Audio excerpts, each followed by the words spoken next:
오늘 우리에게 주시는 말씀은 누가복음 1장 26절부터 38절까지의 말씀입니다. 누가복음 1장 26절부터 38절까지의 말씀입니다.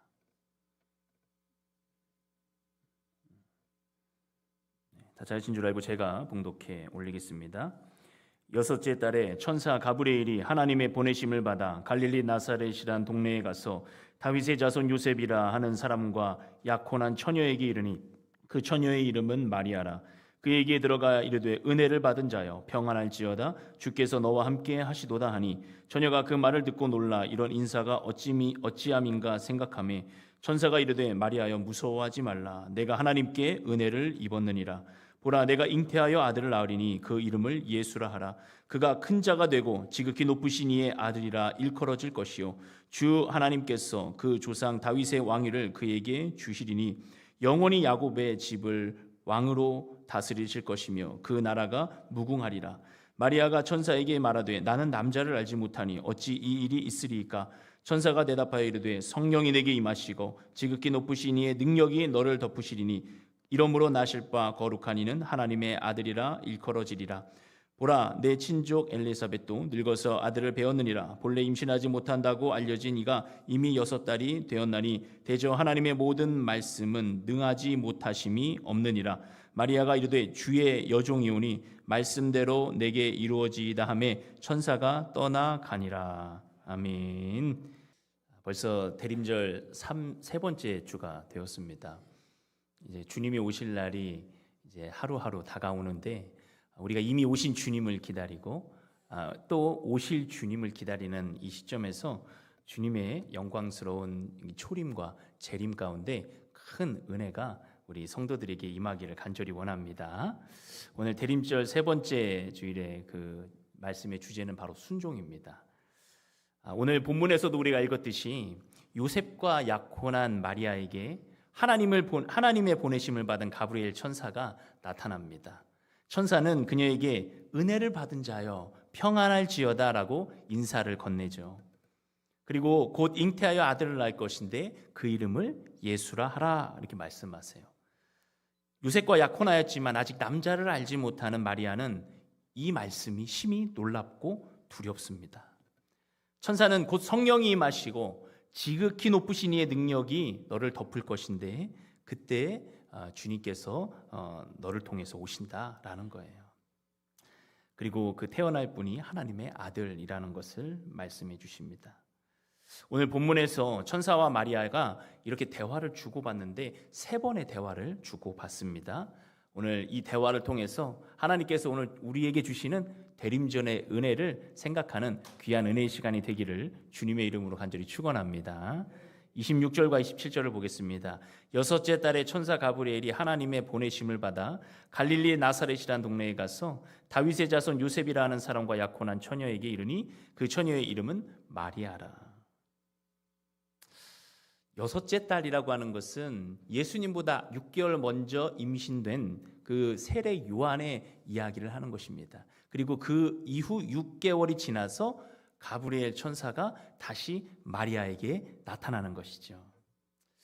여러분 우리가 오늘 누가복음을 읽고 있습니다. 누가복음은 데오빌로라는 로마의 고위 관직에게 1차적으로 써낸 그 복음서예요. 물론 이 복음서가 모든 사람들에게 읽히게 되겠지만 이 복음서는 예수님을 전혀 모르는 그 이방인 관리에게 보낸 것이에요. 각하, 왕이라고도 표현할 수 있어요. 그렇다면 이 누가복음의 오늘의 말씀을 읽을 때 읽는 이 복음서를 읽는 사람들은 어떤 방향으로 나아갈까요? 이해가 안 될 거예요. 더군다나 이것을 또 유대인들이 읽는다고 해도 이해가 안 됩니다. 천사 가브리엘이 하나님의 보내심을 받았는데 어디로 가요? 갈릴리 나사렛이란 동네로 갑니다. 그 동네는 어떤 동네입니까? 제가 어렸을 때 추동리, 주산리에 살았어요. 지금은 동이라고 거의 다 하지만 그때는 리였어요. 비포장도로.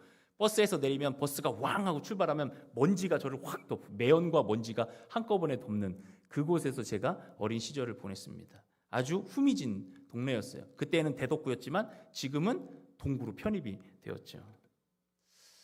오늘 이 갈릴리 나사렛이라는 동네는 이스라엘 중에서도 굉장히 변두리고 누구도 알아주지 않는 동네입니다. 심지어 구약에서는 갈릴리는 나오지만 나사렛이라는 동네는 거의 나오지가 않아요. 그러니까 알려지지 않은 동네인 것이죠. 그런데 하나님이 천사를 통해서 보내셨어요. 갈릴리 나사렛으로. 이해가 되지 않습니다. 왜 하나님의 뜻이 그렇게 변방으로 가는가? 왜 우리가 이해할 수 없는 그 시골 같은 곳으로 하나님의 뜻이 임하는가? 아마 유대인들도 의아했을 거예요. 그리고 이어서 이어지는 말씀이 다윗의 자손 요셉입니다. 다윗의 자손 요셉이라는 사람과 약혼한 처녀 마리아에게 임했어요. 다윗의 자손이라고 하면 하나님께서 메시아를 약속하신 그 왕의 후손인 거예요. 아주 위대한 이름이죠. 근데 다윗의 자손인데 누구에게 갔어요? 요셉도 아니고 약혼한 처녀 마리아에게 가요. 여러분, 그 당시에 결혼은 보통 12세가 지나면 가능합니다. 그러니까 이 여인이라고 하지만 굉장히 소녀예요. 아마 12세에서 16세 정도로 추정하는 거예요. 하나님의 말씀이 보내진 곳, 그리고 하나님의 말씀이 임한 곳, 사람들은 이해할 수 없고 사람들은 가히 생각할 수 없는 그곳으로 하나님의 말씀이 임하는 거예요. 약혼한 처녀 마리아. 여러분, 약혼이라는 것은 지금과는 다릅니다. 그 당시 이스라엘의 약혼이라고 하는 것은 강한 법적 구속력을 가지고 있고 거룩한 헌신이 필요한 거예요. 신랑이 신부의 가족에게 가서 내가 신부와 결혼하겠다고 먼저 약혼을 요청합니다.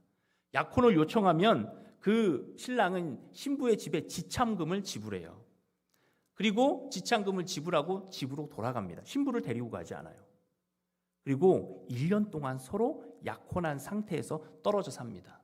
서로 육신적인 그런 것들을 나누지 않아요. 1년 동안 서로 떨어지면서 신랑은 신부를 맞이하기 위한 경제적 기반을 준비하고 신부는 남편을 맞이할 그런 것들을 준비하는 것이죠. 만약 이 약혼이 파기된다면 굉장한 죄가 되는 것이고, 그리고 이것은 간음죄로도 취급을 받는 거예요. 그러니까 이미 마리아는 요셉과 약혼한 사이입니다. 그런데 천사가 나타나서 너 남자를 알지 못하는 이 마리아에게 네가 잉태할 것이다, 네가 임신할 것이다 라는 것을 말씀해 주시는 거예요. 자, 마리아와 이 천사의 첫 번째 대화를 보십시오. 28절부터 30절입니다. 그에게 들어가 이르되 은혜를 받은 자여 평안할지어다, 주께서 너와 함께 하시도다 하니 처녀가 그 말을 듣고 놀라 이런 인사가 어찌함인가 생각하며. 자, 천사가 와서 마리아에게 첫 번째 건네는 말이 은혜를 받은 자여 평안할지어다 라는 거예요. 주께서 너와 함께 하시도다. 조금 전에도 말씀드렸지만 하나님의 말씀이 임하는 곳은 변두리가 아니었습니다.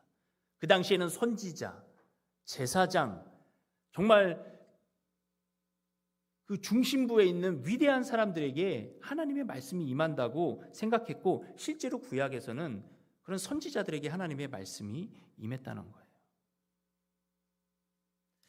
그리고 마리아는 자기가 생각했을 거예요. 아니, 이런 인사가 어찌민가? 뜻을 풀이해 보면 나 같은 사람에게 왜 이런 인사를 건네는가? 나같이 평범하고 보잘것없는 이런 사람에게 왜 하나님은 말씀하시는가? 그리고 이제 두렵기까지 합니다. 왜 이런 인사를 하는가? 그런 진짜 뜻이 무엇인가? 라는 것을 이 여인은 생각하는 거예요. 마음의 두려움이 찾아와요. 그때 한술 더 떠서 이제 30절에 더 얘기하죠. 천사가 이르되 마리아여 무서워하지 말라, 내가 하나님의 은혜를 입었느니라. 보라, 내가 잉태하여 아들을 낳으리니 그 이름을 예수라 하라 하라고. 하나님이 나타나신 것만으로도 굉장히 의아하고 어려운데 여기에 이제 내가 잉태하여 아들을 낳을 것이니 그 이름을 예수라 하라라는 수태고지의 말씀을 해주시는 거예요. 마리아는 즉각적으로 대답하죠. 34절에 마리아가 천사에게 말하되 나는 남자를 알지 못하니 어찌 이 일이 있으리까.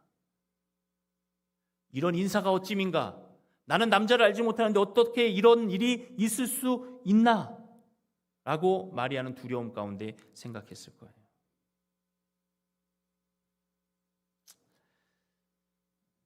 자연적이고 논리적인 관점에서 이해가 되지 않습니다. 그렇습니다. 하나님의 역사는 초자연적이죠. 이해할 수 없죠. 근데 마리아는 당장 자기 앞에 펼쳐질 이 상황이 너무나 두려운 거예요. 약혼한 상태에서 임신을 하면 돌에 맞아 죽는 거예요. 누구도 그걸 인정하지 않아요. 누구도 그걸 이해하지 않아요. 마리아는 생각했을 거예요. 나는 이제 어떻게 될 것인가? 나는 이제 어떤 상황에 처해질 것인가? 미래가 두렵고 떨리는 것은 지금 우리가 이 시대에서 보는 이 상황에서도 굉장히 이해가 되는 그런 반응이라는 것이죠. 그런데 하나님께서 이 마리아에게 오실 때 첫 번째 마디가 뭐였습니까?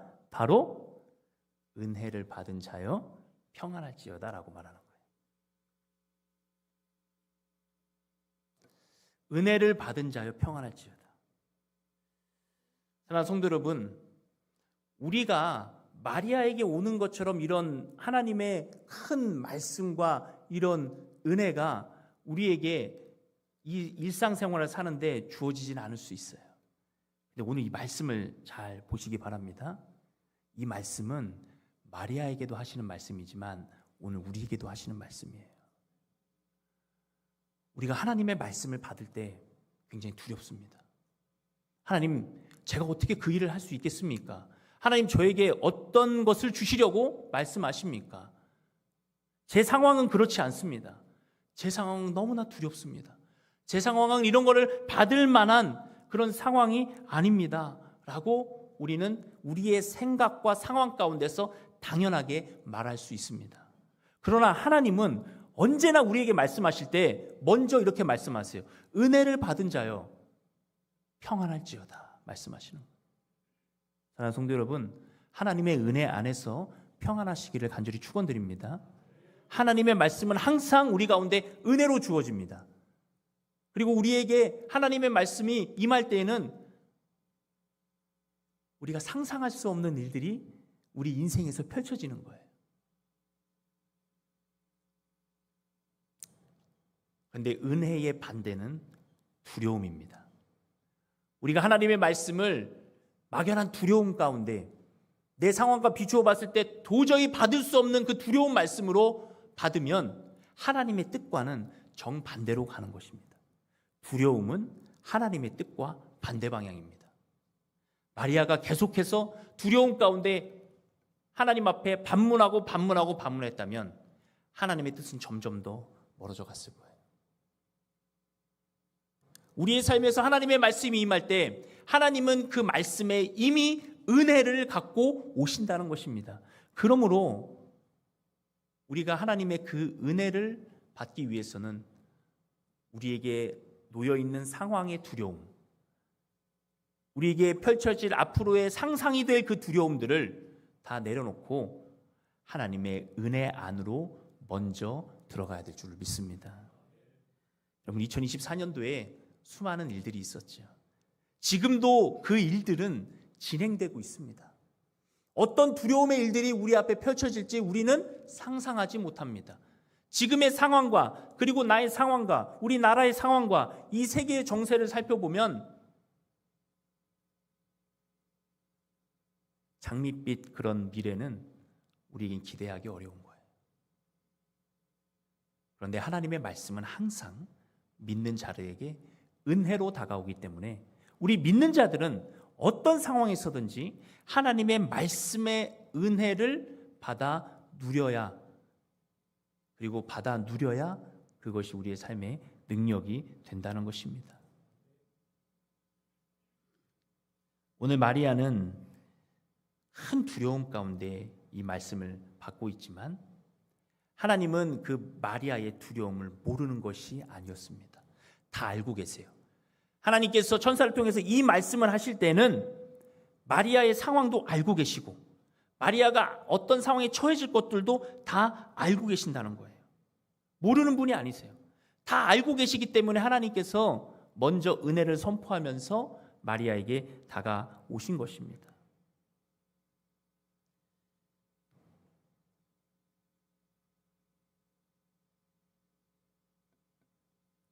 그리고 하나님께서 이렇게 말씀하시죠. 37절입니다. 대저 하나님의 모든 말씀은 능하지 못하심이 없느니라.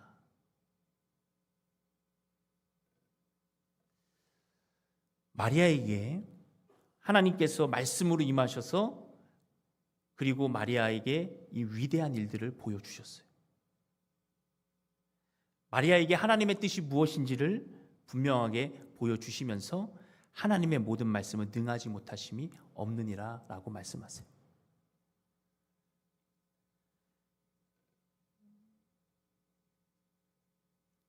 하나님은 남자가 없는 상태에서 잉태하게 하실 수 있는 능력이 있으시다라는 단순한 그런 해석이 아닙니다. 하나님은 마리아야, 나는 너의 모든 상황을 알고 있어.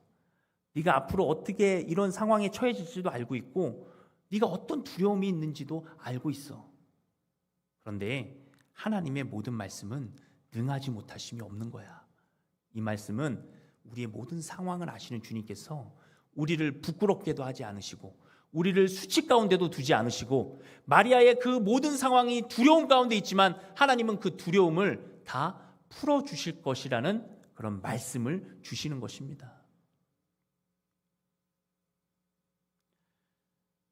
신실하신 하나님은 마리아에게도 그렇게 은혜를 주셨듯이 요셉에게도 나타나셔요. 우리가 뒤에 말씀을 보면 마리아에게 나타나심으로 떠나가시고 요셉에게도 말씀하시는데 마태복음에 나옵니다. 요셉에게 말씀하셔서 네 임신한 아내를 데려오기를 두려워하지 말아라. 그 아이는 성령으로 잉태된 것이고 하나님의 아들이라 라는 것을 말씀해 주시는 거예요. 마리아가 그런 말씀을 들었을 때 마리아는 우리 남편에게도 좀 그 말을 해줬으면 좋겠는데 우리 남편에게도 얼른 가가지고 이 잉태한 것이 다른 어떤 남자에게서 그런 것이 아니라 하나님으로부터인 것이라는 것을 좀 알려주지라고 아마 속으로 생각했을 거예요. 근데 마리아는 그런 말을 하지 않아요.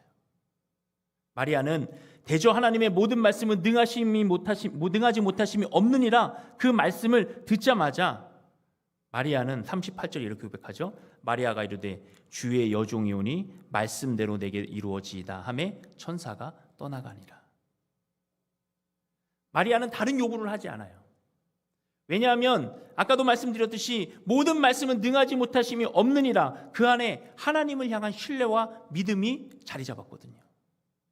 이전까지는 두려웠습니다. 앞으로 자기 미래가 두려웠고 어려움이 있었지만 그가 하나님의 말씀의 능력을 깨달은 거예요. 하나님의 능력의 말씀을 믿기 시작한 거예요. 그러므로 다른 생각하지 아니하고 내 미래가 어떻고 내 미래가 어떻게 펼쳐질지 모르지만 그러나 지금 내게 주어진 말씀에 순종하자라는 믿음으로 그가 순종했던 것입니다. 그리고 하나님은 그 모든 사전 작업들을 다 해주시는 거예요. 요셉에게도 나타나셔서 마리아와의 그 관계를 끊지 않고 약속, 그 언약, 그 약혼 가운데 그것을 지켜나갈 수 있게끔 인도해 주셨습니다. 그리고 마리아가 정말 육신의 예수님을 이 땅에 잉태하고 태어나게 하실 그런 귀한 보배로운 여인이라는 것을 하나님께서는 말씀하시고 정말 그렇게 역사를 이루어 주신 것입니다. 요셉과의 그 약혼의 관계를 무너뜨리지 않으셨어요. 그것을 깨지 않으시고 하나님의 역사를 이루셨습니다. 하나님의 신비한 역사가, 하나님의 놀라운 우주적인 역사가 인간 안으로 들어올 때 하나님은 인간을 절대 무시하지 않으십니다. 그리고 그 약속을 지켜주시고 그 언약을 지켜주신다는 거예요. 우리가 하나님의 말씀을 받으면 모든 것이 다 바뀌고 모든 것이 다 무너지고 모든 것이 다 깨어지는 것 같은 그런 두려움이 생기지만 하나님은 인격적인 하나님이시라 그 모든 말씀을 우리의 인생 안에 담아 주신다는 거예요. 그러므로 우리가 어떤 상황에서든 두려워할 필요가 없습니다. 하나님께서는 모든 것을 알고 계시기에, 하나님께서는 모든 것을 준비하고 계시기에 우리에게 은혜를 받은 자여 평안할지어다 하면서 평안을 선포해 주시는 것입니다. 마리아는 고백하기를 주의 여종입니다라고 고백해요. 내가 요셉의 남편이기 이전에 저는 주의 여종입니다라고 고백하는 은혜가 그에게 임했다는 것입니다. 사랑하는 성도 여러분, 우리의 삶에 어떤 우선순위가 있습니까?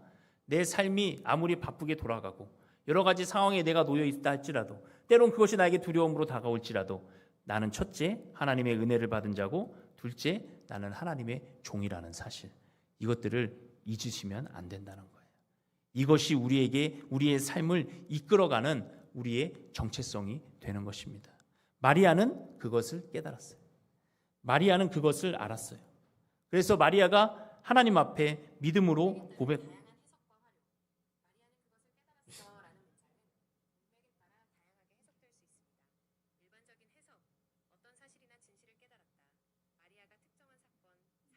왜 이게 나오는 거죠? AI가 계속 나오네.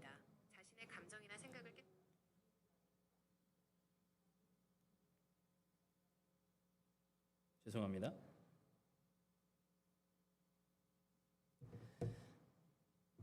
당황스럽네요. AI가 반응을 안 해. 설교 말씀을 듣는데 새벽에도 한번 그러더니 제가 꺼놓는다는 걸 깜빡했습니다.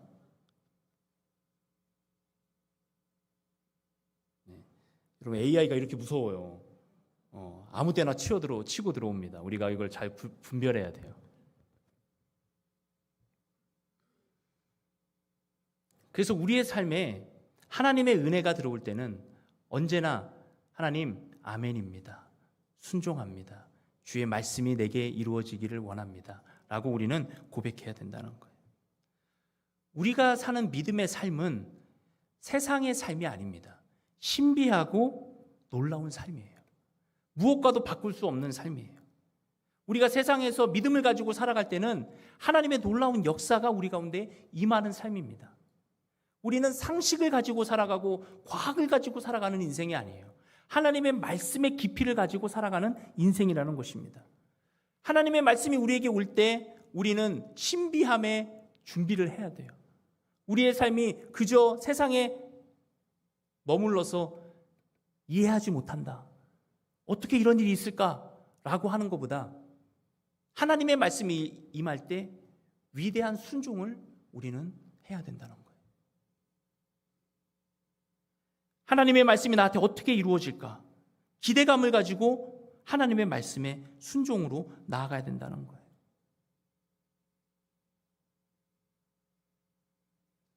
마리아에게 온 천사는 두려움이 없습니다. 천사는 두려움이 없는 존재예요. 왜일까요? 천사가 능력이 있어서 두려움이 없는 게 아니에요. 천사가 하나님과 늘 함께 있기 때문에 두려움이 없는 거예요. 여러분, 성경에서 이런 말씀이 나와 있죠. 시편 8편 3절부터 5절.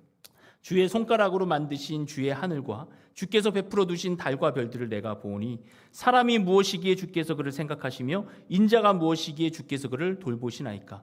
그를 하나님보다 조금 못하게 하시고 영화와 존귀로 관을 씌우셨나이다. 우리가 어떤 존재예요? 하나님보다 조금 못한 존재라고 성경에서는 우리에게 말씀하고 있어요. 우리에게 천사의 능력이 없어서 우리가 두렵고 지리멸렬한 삶을 사는 것이 아니라 우리가 하나님과 함께하지 못하기 때문에 우리가 그런 삶을 살 수밖에 없는 거예요. 하나님은 우리와 함께 하시면서 오늘도 은혜를 베풀어 주십니다. 아니, 이미 은혜를 받은 자라고 우리에게 선포해 주십니다. 그렇다면 사랑하는 성도 여러분, 어떤 상황이 있어든지 하나님의 말씀을 마음에 품고 하나님을 위하여 위대한 일을 꿈꾸시고 시도하시기를 바랍니다. 2024년도는 우리가 세상에 심취되어서 때론 세상에 배신도 당하고 세상에서 어려운 일도 있었고 세상과 같이 어울리면서 그렇게 살은 그런 흔적들이 있을지 몰라요. 근데 새롭게 다가오는 2025년도는 우리에게 이 대림절을 맞이하면서 하나님, 제가 2025년도에는 하나님을 위한 위대한 일을 꿈꾸겠습니다. 신비하신 그 하나님의 말씀이 내게 임할 때 내가 그 말씀에 반응하고 헌신하고 행동하겠습니다. 이런 고백을 우리는 해야 될 줄을 믿습니다. 지금 우리 세대를 보면 우리 기독교가 얼마나 욕을 많이 먹고 있습니까? 왜 그럴까요? 하나님으로부터 위대한 일을 꿈꾸는 대신에 이 세상보다도 못한 그 삶을, 그런 행태를 보이고 있기 때문이에요. 사랑하는 성도 여러분, 우리가 세상보다 못하면 어떻게 되겠습니까? 우리의 입술의 말들이 세상보다 못하다면 어떻게 해야 되겠습니까? 우리의 살아가는 방식이 세상보다 못하면 우리는 어찌 되겠습니까?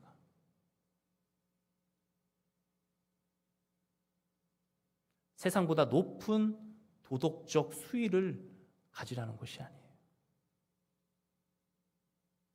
세상에서는 상상할 수 없는 하나님의 말씀, 성령의 능력을 가지고 살아가야 된다는 것을 말씀하고 있는 것입니다. 마리아는 그 신비에 순종했어요. 마리아는 그 신비를 받아들였어요. 마리아는 그 말씀을 자신의 것으로 받고 고백했습니다. 그래서 위대한 예수님의 어머니가 될 수 있던 거예요. 마리아는 신이 아니에요. 마리아는 숭배의 대상이 아니에요. 마리아는 우리와 똑같은 사람이라는 거예요. 그러나 하나님께서 그 여인에게 위대한 역사를, 위대한 뜻을 보여주신 것은 그 여인의 지극한 순종과 하나님의 말씀의 은혜를 받는 그런 삶이, 결단이 있었기 때문입니다. 그렇다면 이 말씀은 오늘 마리아에게만 주시는 말씀이 아니라 오늘 우리에게도 주시는 말씀이에요. 이 말씀을 내 말씀으로 받으면 내 안에 누가 품어지는 거예요? 예수님이 품어지는 거예요. 내가 예수님을 잉태하지는 않지만 이미 우리 안에 계신 예수님을 마음에 깊이 품고, 주님, 주의 종이오니 주의 말씀대로 되기를 원합니다 라는 고백을 할 수 있게 되는 거예요. 그렇다면 하나님의 위대한 역사가 일어나는 거예요. 하나님의 위대한 역사가 우리를 통하여서 펼쳐지는 거예요. 사람이 낳은 자 중에 가장 위대한 자라고 하는 세례 요한도 그 뱃속에 있을 때부터 성령이 충만했다고 했어요. 근데 예수님은 어떤 분이십니까? 성령 그 자체인 것이. 세례 요한, 사람이 난 중에 가장 위대한 세례 요한은 제사장의 가문에서 태어났어요. 사람들이 볼 때 그럴듯하다, 사가랴, 그럴듯한 그런 가정에서 태어났어요. 그런데 그 제사장 사가랴는 세례 요한을 임신하고도, 그 부인이 엘리사벳이 임신하고도 그 사실을 믿지 못해서 그 아들이 태어날 때까지 말을 못했어요. 너무나 보잘것없는 마리아는, 너무나 평범하고 소녀에 불과한 그 마리아는 하나님의 말씀을 받아 예수님을 잉태하게 되었다는 거예요. 무엇이 중요합니까? 내가 가진 무엇이 중요한 게 아니라 내가 주님 앞에 드리는 순종과 결단이 중요하다는 것입니다. 오늘 우리 성도들이 2025년도를 준비하면서 또 예수님이 오시는 이 대림절을 준비하면서 이런 믿음을 품기를, 이런 순종을 주님 앞에 드리기를 간절히 축원드립니다. 그러면 하나님께서 우리를 통하여서 위대한 일들을 이루시는 거예요. 우리 유일교회를 통해서 하나님이 하고자 하시는, 원하시는 일들을 마음껏 쏟아 부어주시는 거예요. 두려움에 걸리지 않기를 바랍니다. 하나님의 말씀에 지극히 순종하시기를 바라요. 두려움은 마귀가 주는 것일 수도 있어요. 두려움은 우리를 앞으로 나가게 하지를 못한다는 거예요.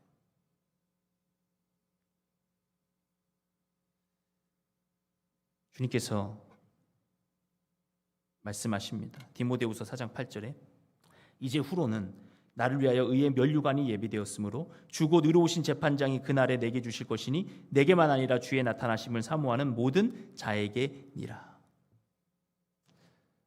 여러분, 우리는 주의 나타나심을 기다리는 자예요. 주님께서 우리의 삶을 통하여 기뻐 받으시고 영광 받으시고 우리에게 면류관을 준비해 주고 계세요. 오늘 우리의 삶이 주님을 기다리는 은혜로운 삶으로, 주님의 은혜를 받은 자답게, 하나님의 말씀을 담은 자답게 순종으로, 믿음의 반응으로 하나님을 위해서 영원한 위대한 것들을 꿈꾸며 믿음으로 나아가는 저와 여러분이 되시기를 주님의 이름으로 축원합니다. 그 말씀을 마음에 깊이 담아서 내가 마리아구나, 내가 하나님의 말씀을 품은 자고 예수 그리스도를 이 안에 품은 자로서 오늘 마리아의 반응을 보고 마리아의 믿음을 보고 나도 그 믿음대로 순종하는 거룩한 삶을 살아가는 우리 모두가 되기를 주님의 이름으로 간절히 축원합니다. 아멘. 기도하겠습니다.